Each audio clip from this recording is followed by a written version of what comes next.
చట్టం అంటే రాజ్యాంగం ఏం చెప్తుందంటే ఆర్టికల్ 169, 170 ఏం చెప్తుందంటే 40 సీట్ల కంటే తక్కువ ఉండకూడదు లెజిస్లేటివ్ కౌన్సిల్. అదేవిధంగా శాసనసభ సీట్లలో 1/3 ఉండాలని చెప్తుంది. ఇవాళ 119 అసెంబ్లీ సీట్లు ఉన్నాయి తెలంగాణలో. 1/3 అంటే ఎంత? 40 కంటే తక్కువ, 39. మరి 40 ఉండాలి, లేవు. కాబట్టి ఇవాళ ఉనికికే ప్రమాదం వచ్చింది. దేనికి? శాసన మండలికి. ఇది ఎందుకు వచ్చింది? మరి పెట్టినప్పుడు ఎట్లా పెట్టలేడు అంటే అప్పుడు ఆంగ్లో ఇండియన్ ఎమ్మెల్యే ఉండే 120 మంది ఎమ్మెల్యేలు ఉండే తెలంగాణ శాసనసభలో. ఎంతమంది ఉండే? 120 వరకు ఉండే. ఎప్పటి వరకు?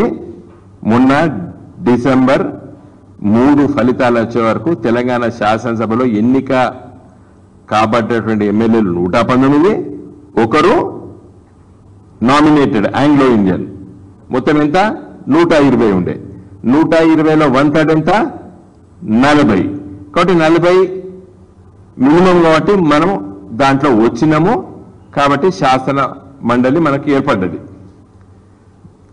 ఈ మధ్య కాలంలో మోడీ గారి ప్రభుత్వము ఆంగ్లో ఇండియన్ ఎంపీలు లోక్సభలో 2ని, ప్రతి రాష్ట్రంలో ఉన్నటువంటి శాసన సభ నామినేటెడ్ ఆంగ్లో ఇండియన్ దాన్ని రాజ్యాంగ సవరణ 105 ప్రకారంగా 104 దాని ప్రకారంగా తీసేసారు.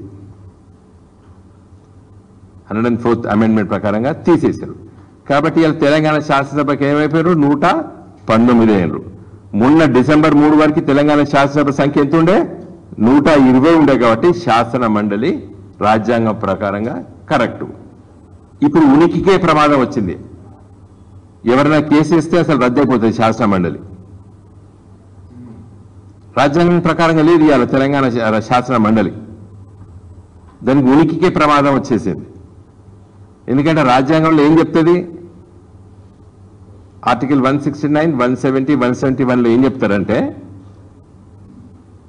40 మంది కంటే తక్కువ ఉండొద్దు శాసన మండలి. శాసన సభ్యులు 1/3 ఉండాలి.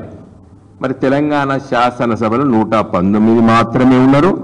1/3 అంటే 40 కంటే తక్కువ మంది ఉన్నారు. కాబట్టి ఇది కాన్స్టిట్యూషనల్ గా పెద్ద సమస్య వచ్చింది ఇలా శాసన మండలికి. దాని మనుగడకి, దాని ఉనికికే ప్రమాదం వచ్చింది.